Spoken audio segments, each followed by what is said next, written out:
which to this day, it remains the official policy of the American government. It has not changed. It may not be implemented by Trump, but it remains the same. That the purpose of the foreign policy in Africa was to reduce the population.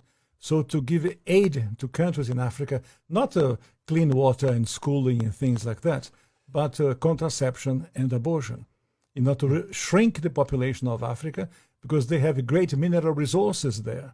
That sounds diabolical. It is, yes. That sounds like something conceived in the mind of Margaret Sanger. Yeah, definitely. And so at the time, Kissinger and those involved with the Carter administration wanted to shrink the population, make sure that the Africans do not develop and do not use the resources for themselves, because we in the States, we need them. There is a concerted effort of foreign powers to control the population of Africa.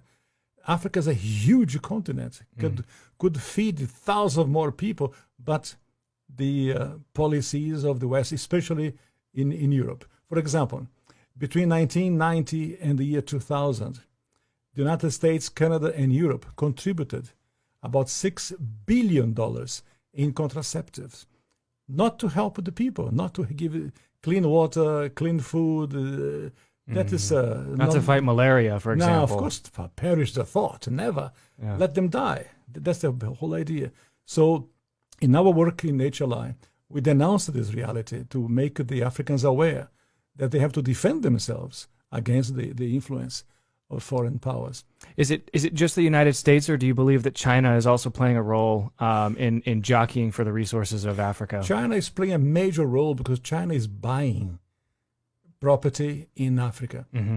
For example, in Mozambique, which is a Portuguese-speaking language country, when Portugal was in charge of Mozambique, they used to export rice. Now they are importing rice from China because they cannot produce. The socialism has wrecked the production of rice. And the Chinese come and buy farms. So about almost a third of Mozambique belongs to China.